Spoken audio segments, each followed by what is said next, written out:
안녕하세요. 소마 50일입니다. 오늘 저기 2인 영화 수다를 오랜만에 초대 손님을 모시고 진행을 하려고 합니다. 오늘 다룰 영화는 미안해요 리키라는 켄 로치 감독의 신작입니다. 영어 원제는 Sorry We Missed You라는 영화고요. 켄 로치 감독은 뭐 다 아시다시피 나 다니엘 블레이크라는 영화로 2016년도 칸느 영화제 그랑프리를 받으셨던 황금동료상을 받으셨던 분이죠. 2006년도에도 그 보리밭을 흔드는 바람이라는 영화로 역시 칸 영화제를 무려 2번이나 받으신 분이고, 이 작품 미안해 리키도 바로 봉준호 감독의 기생충과 함께 경쟁 부분에서 바로 경쟁을 했던 분입니다. 이분이 무려 1935년생이세요. 그런데 아직도 이제 오늘 영화를 보고 소감 말씀드리겠지만 사람의 심금을 울리는 점점 더 나아지는 연출력을 보여주고 계십니다. 그에 대해서 얘기를 하는데, 이 주제가 또 이제 마침 노동을 소재로 하고 있는 주제고 해서요. 그 초대 손님을 한번 모셨습니다. 네, 산적이라고 우리가 예명을 정하셨는데 부끄러우셔서 얼굴은 드러내지 않으시고 목소리 출연만 하실 겁니다. 네, 인사 한 말씀 한번 해주시죠. 네, 안녕하세요. 산적입니다. 예, 반갑습니다. 예. 산적님은 이제 참고로 지금 물론 직업은 따로 계시지만 이제 노동 관련 팟캐스트 이름이 뭐죠? 예, 생존의 법칙이라고요. 네. 지금 시즌 3까지 하고 잠시 쉬고 있고 요즘 최근에 단발성으로 네. 작업을 좀 하고 있습니다. 네. 그래서 이 팟캐스트 활동하셔서 약간 저보다는 훨씬 전문가십니다. 물론 노무사 이런 건 아니시니까 아주 빠삭하다고 말씀은 없으지만 그래도 저보다 많이 알고 계시고요. 과찬이시고요. 예. 네. 오늘 본 영화 일단은 그 미안해요 리키 지금 저희 같은 시간에 보고 지금 녹음은 우리 산정님의 차 안에서 하고 있어요. 그래서 일단은 좀 환경이 완벽하게 방음되는 건 아니지만 그래도 상대적으로 조용한 공간에서 얘기를 하고 있습니다. 영화는 어떻게 보셨습니까? 최근에 가장 이 몰입도가 있었던 영화가 포드 대 페라리였습니다. 저한테는. 예. 근데 그 영화보다 훨씬 더 네네. 몰입해서 본 것 같아요. 예. 러닝타임 2시간 가까이 되는데 네. 진짜 한순간도 쉬지 않고 봤어요. 예, 맞습니다. 네. 저도 마찬가지로 지금 이 켄 로치 감독의 이 미안해요 리키를 원래 전작인 나 다니엘 블레이크가 줬던 그 감정적 반향이 컸었는데 이 영화는 더하네요. 미안해요 리키는. 저도 두 영화 네. 다 봤는데 예. 나 다니엘 블레이크보다도 훨씬 더 예. 사람을 좀 뭐라 할까요? 이게 예. 우리나라에서 만약에 비슷한 소재를 찍었다면 약간 이게 심파가 될 네. 가능성이 굉장히 높은 소재인데도 불구하고 네. 굉장히 뭐랄까 묵직한 연출이라고 해야 되나요? 네, 맞습니다. 예. 네, 아주 끝까지 밀고 가는 연출력이 대단했습니다. 아시다시피 우리 켄 로치 감독님의 사실주의적인 연출 스타일은 되게 건조한 스타일로 유명하고, 네네.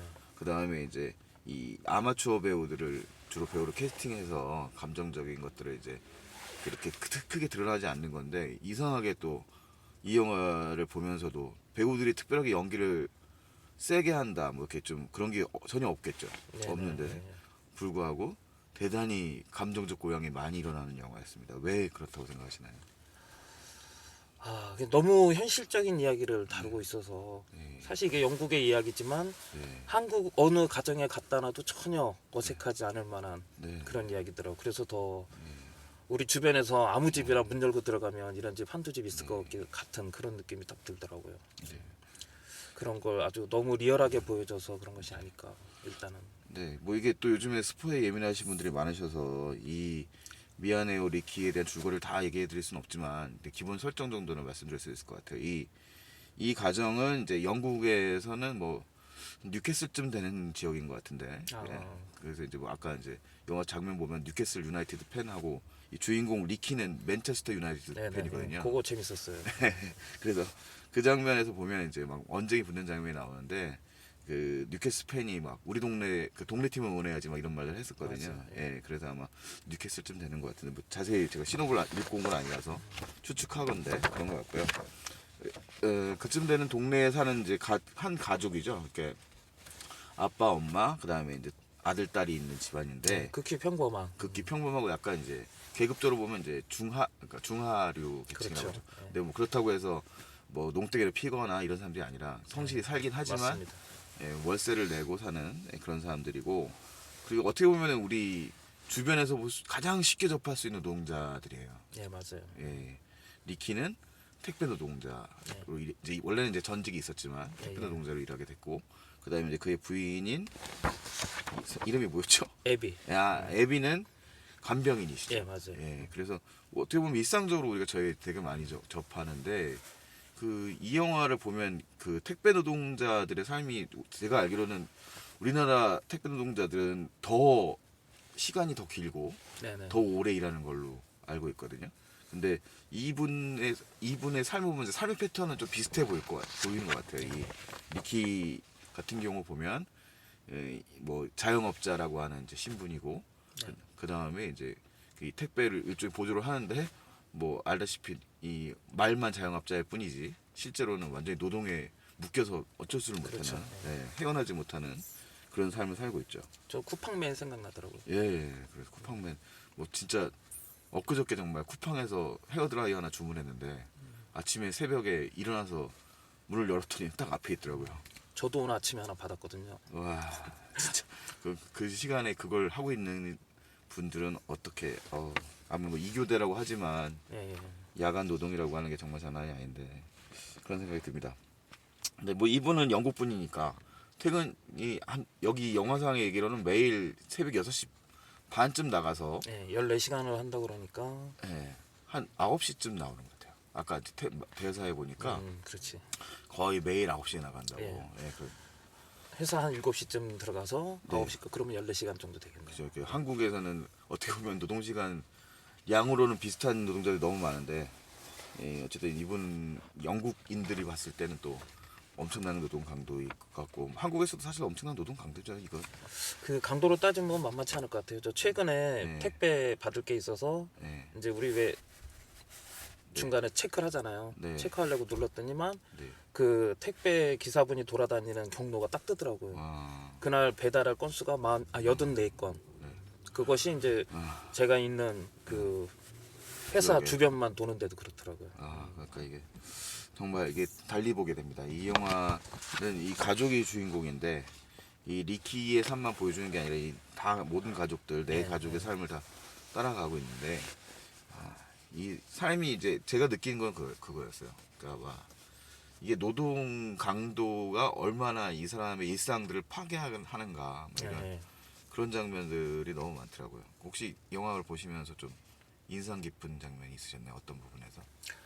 저는 이제 초반부에 그 84년 그 광산 그 이제 이 간병인으로 갔던 애비가 어떤 할머니하고 얘기를 하는데, 그 할머니가 이제 84년도 광산 파업 얘기를 하면서 그때 노조원도 밥 해주면서 되게 고생했던 얘기 하는 장면 나오잖아요. 맞아요.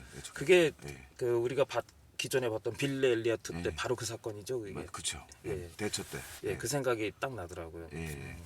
시간이 84년이고 지금이 2019년이니까 시간이 엄청 흐르고 사회는 굉장히 과학적 기술을 진보로 가져왔고 발전했음에도 불구하고 노동자들의 삶은 전혀 나아지지 않고 있구나. 오히려 오히려 어떤 면에서는 더 심하게 안 좋아지고 안 있구나. 예. 그런 그 초반 장면이 조금 인상이 깊더라고요. 이게 영국이면 이게 노조의 전통도 세고 네네. 그런 문화일 텐데, 어떻게 보면 이제 옛날부터 살아왔던 이 켄 로치 감독과 이제 이 각본가라든가 이분들이 보셨을 때는 그 장면도 저도 되게 인상 깊었던 장면 중에 하나였거든요. 아마 이제 그 할머니는 이제 간병을 받으시는 분인데 전직 노동운동에 관여를 하셨거나, 그렇죠.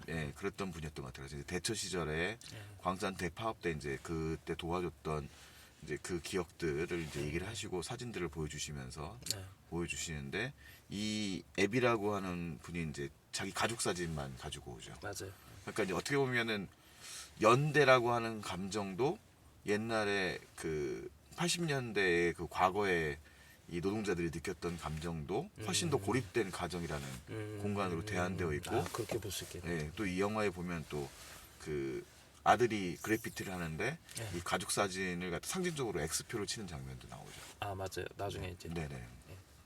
더 자세히 얘기하면 안 될 것 같고. 그 정도면 얘기는 해도 될 것 같아요. 그래서 그런 장면은 약간 이제 대꾸를 이루는 장면인 것 같아서 그 장면에서 이 간병인 애비가 그 되게 천사 같은 사람이잖아요. 맞아요. 너무 성실하고 예. 뭐랄까 엄마로서도 너무 좋은 예. 그 태도를 지니신 그런 예. 분이죠. 굉장히 이제 뭐 어떻게 보면은 그 자기 신념이 있는 분이고 그다음에 이제 자기 부모님을 돌보는 마음으로 간병을 하시는 네. 분인데 이분이 또 제가 인상 깊었던 장면이 버스에서 막 하소연한 장면이 있어요. 막 지나가면서 막 받고 막 그 뭐야 버스 터미널 정류장에 앉아서 그 할머니 옆에 있을 때 할머니가 이제 옆에서 지켜보시다가 위로를 해주시는 말 한마디 해주시고 하는 장면이 나왔는데 그렇게 자기 삶을 성실히 살고 남을 돕기 위해서 애쓰고 뭐 또 어떻게 보면은 회사 그 파견 회사인가 봐요. 간병 이 파견 회사 그런 거 같아요. 예, 파견 회사한테 막 얘기를 하면서 하소연을 하는데 파견 회사는 되게 사무적으로만 대하는 맞아요. 그걸 굉장히 답답해하고 있는 그러니까 이분이 되게 애비 같은 천사 같은 분이 사람이라는 거는 되게 기본적으로 가까운 사람을 미워하게 되잖아요. 맞아요. 근데 이 사람은 그 사람이 자기를 괴롭히게 하는 게 나쁜 사람이 아니라 약한 사람이라고 얘기를 하거든요. 그러면서 그걸 왜 조치를 3번이나 얘기했는데 취해주지 않냐고 회사한테 맞아. 얘기를 하고요. 그래서 이 사람은 정말 어떻게 보면 정치적으로도 되게 바르게 살려고 노력하는 사람이구나라는 생각도 들고 너무나 근데 그런 사람이 하나도 상황을 바꿀 수도 없고 자기 되게 안타까워하면서 고통스러워하는 장면들이 되게 마음을 이렇게 슬프게 하더라고요. 그 어떻게 보면 이제 전형적인 아버지와 그 이제 그냥 쉽게 얘기해서 문제 아들 사이에서 굉장히 중간자 역할을 하면서 네네. 어떻게든 가정을 잘 유지하려고 노력하는 아주 전형적인 자애스러운 어머니인데 이제 물론 나중에는 이제 좀 뭐 결정적인 계기가 있기도 하죠. 그 장면이 빈이 있는데 그거는 또 말씀드리면 좀 그럴 것 같아서 그렇죠. 재미가 좀 떨어질 수 있을 거예요. 예. 그래서 일단 어쨌든 또 이분이 이제 약간 되게 뭔가 변화가 있을 수 있는 장면이 있습니다. 근데 그건 말씀드리는 거고요. 하여튼 그래서 그 장면들뿐만 아니라 이 영화는 곳곳에 막 심금을 울리는 장면이 너무 많아요. 그 마지막 장면 정말 막 가슴이 너무 아픈데 진짜 심장이 터지는 것 같았어요. 가슴이 너무 아픈데 그 장면을 말씀드리면 안 될 것 같아요. 네. 안 드리고 뭐 그 외에도 이 가족들이 파괴되는 장면들이 딸에게서도 이제 막 느껴지고 그러니까 막 이 딸은 되게 어린 나이인데 초등학생쯤 되는 우리 나이로는 근데 어린아이인데 생각은 또 어른 같아요. 하는 행동이나 이런 거 보면 막 오히려 보듬고 가족이 싸우고 있으면 옥석 소리 지르면서 말리고 그렇죠. 그런 장면들이 나오는데 너무나 이게 어떻게 보면 현실적인 가정의 모습인 것 같아요. 그래서 그런 장면들을 어떻게 다 세세하게 묘사를 했는지라는 생각도 들고 너무 보는 순간순간 이 주인공 리키가 일을 하는 장면들도 고통스럽고요. 이 영화에도 물론 악역이 있죠. 악역이 있죠. 좀 쌍욕이 나오죠. 보고 있으면. 꼭 저렇게까지 해야 되나 생각이 들 정도로. 이 자본주의가 이제 이렇게 그게 치달으면 저렇게 악마가 되겠구나. 그렇습니다. 그런 걸 아주 전형적으로 또 보여주는 인물인 것 같기도 하고. 이 영화에 등장하는 이제 이 관리자분이 좀 그런 역할인데 사실 뭐 그 사람도 자기 역할에 충실한 거죠. 어떻게 보면. 그렇죠. 그 위에는 또 다른 뭐 대기업 뭐가 있을 테니까. 이 사람이 자랑하는 건 자기 지역이 실적 1위라고 하고 그거에 대한 자부심을 오히려 갖고 있는 장면이 나옵니다. 근데 그 말이 되게 묘하게 설득력이 대단히 높아요. 좀 그래서 섬뜩하기도 했어요. 그 외에 그런 장면 나오잖아요. 사람들이 나한테 욕을 하고 뭐 비난을 퍼붓고 위선자라고 욕하는데 나는 그것을 뭐랄까 자양분으로 삼아서 뭐 지금 이 자리에 내가 있게 됐다 뭐 이런 장면이 너무 그게 요즘의 현실을 아주 극대화해서 보여주는 그런 대사가 아닌가 생각이 들기도 했어요. 보면 이 영화가 되게 훌륭한 점은 그렇게 감정적인 그런 가족들의 이야기를 다루면서도 노동의 형태가 가지고 있는 뭐 심각한 문제점들을 굉장히 잘 지적하고 있다는 거죠. 우리 이 택배업을 비롯해서 우리나라에서는 아마 택배뿐 아니라 뭐 운전 관련된 분들이 대부분 그런 지위를 자영업을 업자로 등록돼서 실제로는 노동에 얽매여서 살아야 되는 삶을 살고 가정도 돌아보기 힘든 장면들 이런 모습들을 얘기를 하는데 그런 모습들의 모습 그 현실들과 겹쳐지는 건데 어쨌든 간에 제가 그 일을 하는 건 아니니까 예. 그렇게까지 감정적으로 느끼지 못했었는데 야 이거 그 삶의 모습의 단면들을 이 영화 속에선 느껴질 거고 아마 제 생각에는 한국의 같은 직업에 있는 노동자들에게 이걸 보여준다면 저건 아무것도 아니야라고 얘기할 것 같아요. 나는 더 힘들었어. 네, 뭐 그런 반응이 나올 수도 있어요. 네, 그럴 것 같아요. 뭐 야간에 뭐 24시간 노동 비슷하게 하신 분은 얘기 전설 같은 얘기들 너무 많아가지고 그런데 하여튼 그렇습니다. 근데 이 영화 또 재밌는 그 장면 속에 재밌는 점은 이 리키가 일을 하면서 행복했을 만한 일들은 예를 들어서 뭐, 뭐 가족과 같이 맞아요. 일을 예. 돕는다거나 아니면 가족이 이 차를 그 예. 잠깐이지만. 잠깐이지만 이용한다거나 이런 것들은 다 안 예. 된다고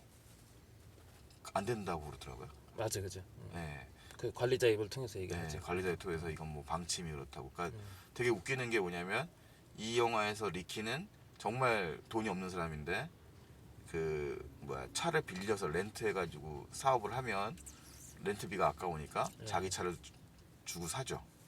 자기 주로 저기 뭐 주고 이제 줬는지 할부로 끌었는지 어쨌든 할부죠. 이제 우리나라식으로 예, 하자면. 할부로 이제 비싼 차를 사가지고 폭스바겐 같은데 예. 예, 사가지고 이제 운영을 하는데 정작 자기 차를 자기 맘대로 못 써요.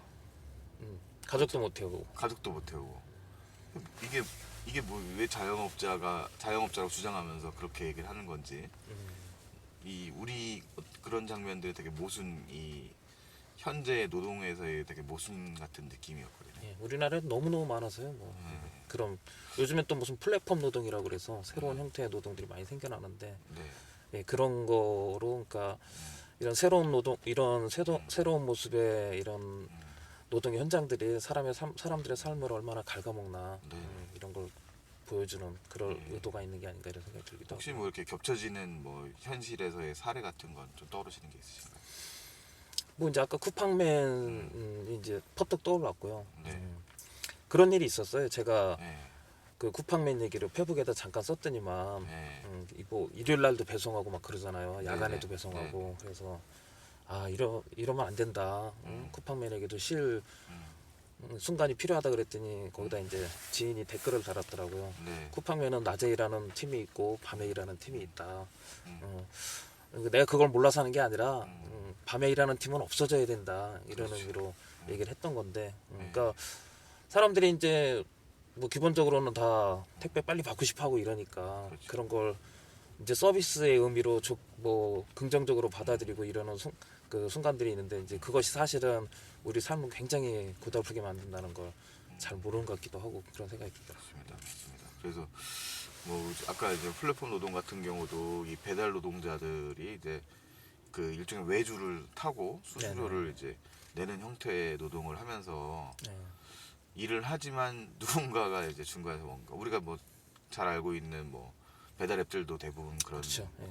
수수료 장사를 하고 있는 거고 그러니까 중간에 일하는 사람이 가져갈 몫은 줄어들고 그 중간에서 떼어먹는 사람들이 늘어나는 구조가 그 사람들만 또 배가 부른 구조가 되는 게 현실이지 않은가라는 생각이 듭니다. 최근에 보면서도 좀 뭐랄까 이걸 좋다고 해나 뭐 어쩔지 모르겠는데 그 최근에 이제 두 업체가 합병을 했잖아요. 네네. 유명한 두 업체가 요땡하고 네네. 배땡하고 이게 뭐 방송이 아니라 그냥 이거 할까요? 예. 유튜브로 괜찮아요. 예, 요교하고 네. 배달의 민족이 이제 합병을 했단 말이에요. 요교에서 네. 이제 배달의 민족을 금수 네. 합병을 했죠. 예. 근데 이제 예전에 배달의 민족 대표가 뭐라고 인터뷰를 했냐면 네. 나 2억을 줘도 안 판다. 아 2조를 줘도 안 판다. 2조를 줘도 안 받는다. 근데 결국 5조 주고 팔았거든요. 자기 말을 지키긴 했네. 예, 5조 받고. 그래서 이거를 뻥튀기해서 팔았으니 잘한 거라고 해야 될지 참. 그 사업가들의 마인드라는 건 어차피 장사라고 생각하니까. 그래서 이제 거기 속칭 우리가 라이더라고 하는 네. 사람들이 엄청 많을 거란 말이에요. 그래서 그렇죠. 이분들이 또 어떻게 이 변화되는 상황에서 어떤 노동 환경을 맞이할지 그것도 좀 기초가 주목이 되고 합니다. 예. 그 독일 업체가 뭐 세계 그 독일 업체 되게 재밌더라고요. 그 세계 40개국에 장사를 하는데요. 그 배달앱 장사를 하는데 자기 독일에서는 비싸게 또 팔았대요. 그래가지고 그 돈으로 이제 인수하고 우리나라가 시장이 세계 3위랍니다. 이 배달 시장. 그렇죠. 하긴 우리나라 네. 그런 면에서 그래서 뭐 그 이제 한국에 본격 진출하려고 하는 건데 저는 일부러 배달 앱을 안 쓰거든요. 네. 저도 네. 어지간해서 안 쓰고 주로 이제 사서 가거나 가서 먹거나 이러는데. 네네. 하여튼 이제 다시 영화 얘기로 가죠. 네. 근데 이제 마무리를 대충 해야 될 것 같습니다. 네, 네네. 일단 이 켄 로치 감독의 이 미안해 우리 키는 이번 주 목요일에 개봉했어요. 제가 목요일 날 개봉한 시점에 본 겁니다. 그래서 영화가 그 얘기도 해주시죠. 우리 네. 둘이 어떻게 만나게 됐는지. 네. 저희가 같은 어쨌든 직장 동료인데 그 어저께 알았어요. 술 먹다가 표를 각자 끊었는데 앞뒤로 앉게 된 거를 네. 알아가지고 희한하게도. 그래서 이왕이면 그 만나서 이런 얘기나 하고 녹음이나 해서 유튜브에 갖다 올려보자 뭐 이런 얘기까지 나와서 일단 진행을 하고 있습니다. 그래서 뭐 어쨌든 간에 그 제가 여태까지 그 제일 기억에 남았던 그 이 영화를 생각하자면 켄 로치 영화 중에서 제일 기억에 남았던 영화가 그 레이닝 스톤의 한 장면이었거든요. 그 영화가 레이닝 스톤이라는 거는 이제 그 돌이 비가 내리는 것처럼 같은 일종의 기적 같은 현상을 얘기한대요. 근데 그 영화에서 되게 열심히 살지만 그 영화에도 뭔가 빚더미에 시달리는 이제 딸의 뭐 이제 뭘 해주기 위한 이제 우직한 남자가 예, 예. 빚쟁이 시달리다가 이제 그 빚쟁이가 사고로 이제 문제가 생겨버려요. 근데 그때 신부님한테 가서 막 자기 때문에 그런 거 아니야 막 괴로워하는데 그 신부님이 무슨 소리 하냐고 그놈 맞아 죽어도 된다고 이런 얘기 해줄 때 정말로 와 저런 얘기를 해주는 사람이 있으면 정말 좋겠다 그 사람한테 그런 생각이 들었거든요. 그래서 이 영화에서도 막 그 하여튼 이 사람들이 힘들어할 때 이 주변 사람들을 보는 장면들이 좀 있어요. 그래서 뭐 병원 장면이라든가 뭐 버스 터미널에서 문제 장면이라든가 그다음에 이제 그 애비의 머리를 빗겨주는 그 예, 예. 노동운동가 할머니라든가 네.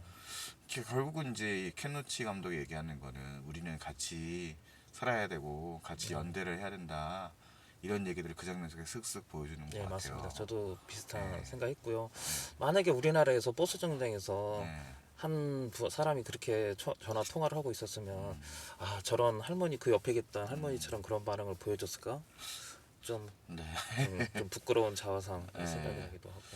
약간 뭐 그거는 좀 사회상이 좀 다르기도 할 것 같기도 하고 좀 하여튼 보면 그 어쨌든 간에 이 켄 로치가 보여주는 현실이 세계에 살아가고 있는 사람들이 결국은 보편적으로 비슷한 고민들을 안고 있다는 거를 보여주는 것 같아서 정말 이 감독님께서 계속 건강하셔서 많이 영화를 좀 더 찍으시고 그런 좋은 얘기들을 많이 전해주셨으면 좋겠어요. 이 영화를 보면서 새삼스럽게 느끼네요. 네, 맞습니다. 그래서 어쨌든 저는 사실 뭐 나 다니엘 블레이크가 워낙 그때 감정적 파고도 있고 되게 감동적인 면도 있었는데 그건 이제 연금 문제와 관료주의를 다루고 있었는데 네. 이 영화는 좀 더 우리의 현실과 더 맞닿아 있는 얘기를 다루고 있는 이 영화인 것 같습니다. 그래서 더 울림이 크지 않았나 예, 그런 생각이 그래서 들기도 하고. 순간순간 그 장면들이 주는 그런 아픔 제가 네. 당장 이 택배를 가져다 주시는 그 아저씨의 얼굴이 떠오르는 되게 네. 무표정하고 빨리 가야 되는 네. 그 아저씨들의 얼굴이 떠오르는 근데 그들도 그 가족들을 위해서 그렇게 늦게까지 엄청나게 열심히 살고 있는 게 아닐까 그런 모습들이 그냥 그려지고요. 뭐 우리 간병인분들도 그렇게 살고 있는 모습일 텐데 그들에게 그런 삶의 여유조차 없는 그런 모습들 보여줍니다. 그 이 영화에 되게 이 가족들이 되게 행복한 장면이 한 번 나오죠. 네. 모두가 식사를 하는 네. 모여가지고 이제 그 인도 음식을 가지고 와서 그 배달 음식 같이 좀 뭔가 포장을 해가지고 맞아요. 조리한 것도 아니고 그걸 가지고서 이제 나눠 먹으면서 행복해하고 그 다음에 중간에 사실은 이제 뭐 일이 있어서 엄마 또 이동해야 되는데 그걸 또 가족들이 다 따라가요. 네. 모처럼 아버지처럼 하죠. 그 장면이 정말로 이렇게 그 순간들을 가족들이 기다리고 행복한 건데 그것들이 이루어지지 못하는 거는 이제 결국은 너무나 자식들을 위해서 네. 오래 일을 해야 되는 아빠와 엄마들이 상기되는 현실들이죠. 되게 아이러니한 거죠. 행복을 위해서 그러는 건데 예, 그러다 보니 행복이 깨지기도 하고 참. 예, 그렇습니다. 그래서 되게 속상하고요. 이렇게 어떻게 보면 우리 그런 좀 상황도 좀 많이 바뀌었으면 좋겠다 생각이 들고 한편으로 이런 생각 들었습니다. 이 영화를 보면서 어떤 또 철없는 누군가는 네. 저렇게 살지 않으려면 공부를 열심히 해야 된다. 아, 그건 최악인데요, 그러면. 그런 이야기를 분명히 하는 인간이 있을 거라는 생각이. 아, 한두 명이 아니라 너무 많을 것 같아서. 뭐 사실. 이런 영화를 보지도 않을 수도 있겠지만 그런 인간들이 되게 많을 것 같다는 생각이 너무 들어서요. 그러지 않았으면 좋겠어요. 네. 그래서 이게 이제 대중적인 영화가 아니라 많이 걸리지 않을 것 같은데 맞아요. 기회가 되시면 꼭 네. 같이 특히 직장 동료들끼리 같이 와서 보고 서로 얘기하고 그러는 시간을 가지면 참 좋겠다. 네, 맞습니다. 노조 같은 데서 단체 관람 이런 거 추진하고 공동체 상영 이런 거 추진하면 참 좋겠다 이런 그렇습니다. 생각이 듭니다. 이 영화는 좀 많이 봤으면 좋겠어요. 예. 우리나라 택배 노동자 다룬 건 생각나는 게 골든 슬럼버밖에 생각이 안 나더라고요. 그 저기 강동원 나왔던. 네, 예. 강동원이 택배 기사거든요. 예. 근데 그 영화는 이제 뭐 스릴러니까 원래 그쵸. 뭐 쫓기는 얘기니까 그건 좀 다른 차원의 얘기고 어쨌든 이렇게 누군가의 삶의 그 고통들과 노동의 고통들을 다루고 있는 영화들은 정말 희귀하고 그 이야기를 정말 뭐 어떻게 보면 여기 우리 산정님께서 말씀하셨던 것처럼 정말 한시도 눈을 떼지 않고 예. 이렇게 뭔가 걱정스러운 마음 막 그러면서도 막 안타까운 마음 그런 걸 가지고서 계속 쳐다봤던 경우는 정말 드문 것 같습니다. 네, 이게 뭐 영화적으로 기교적으로 부린 것도 아니고 장르 영화도 아니지만 그렇다고 재미없다고 말할 수 없는 영화예요. 이 영화를 보면서 그런 현실 막 고통 느끼지 않습니다. 사실은 막 남의 삶이니까. 근데 객관적으로 우리의 삶을 한번 좀 우리의 현실을 보게 되는 영화가 아닌가라는 생각이 합니다. 한번 뭐 소감 말씀해 주시죠. 그 영화 보기 전에 이제 영화 사이트에 가서 네. 사람들은 어떤 반응을 보였나 하고 봤더니만 그 중에 가장 인상적이었던 게 이분은 영화를 보면 캔노치 영화를 보고 나면 한 열흘간은 머릿속에서 영화 내용이 떠나질 않는다. 그만큼 이제 반향이 좀 크다고 했을 네. 것 같아요. 저도 아마 며칠간은 계속 생각나고 그러지 않을까. 영화 보는 내내 가슴이 답답하고 네네.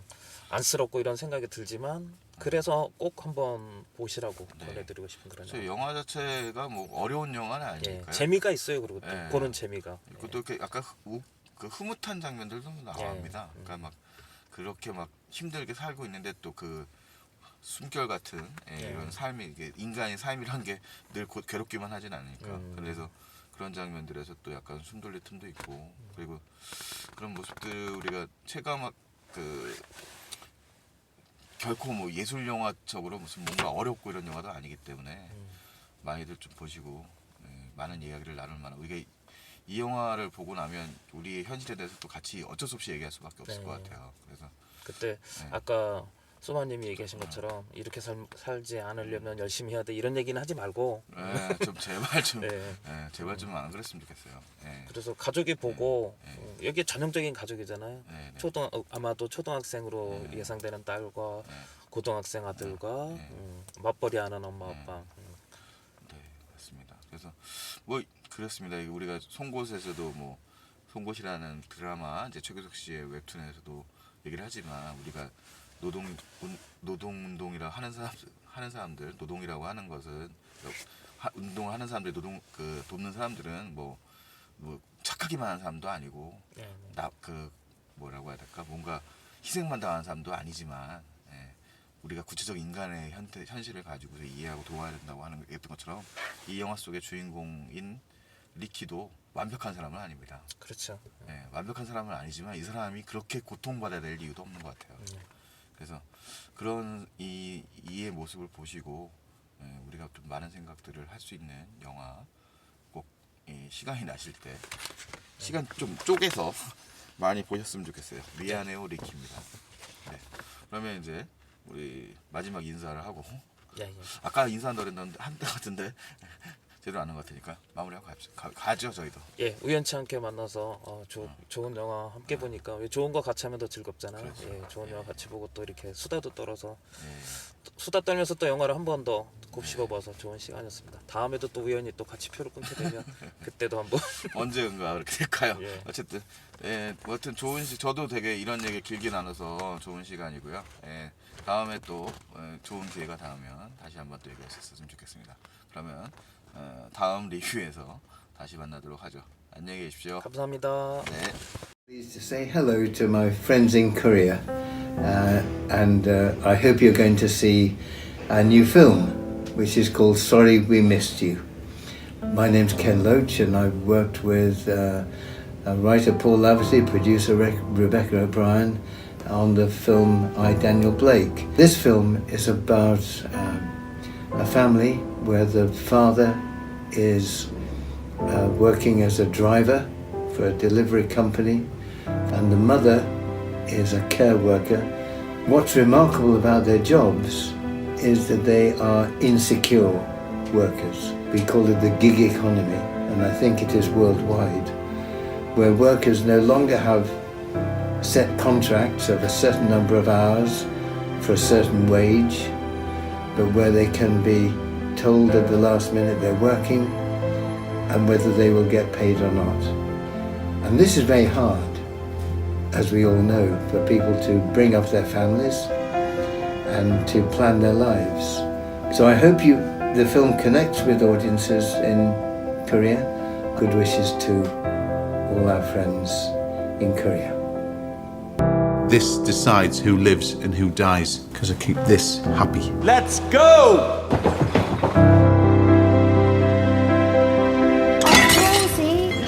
Fucking hell. Otherwise, you're just going to end up like... Well, I don't know. You know, I never thought it'd be this difficult, have I?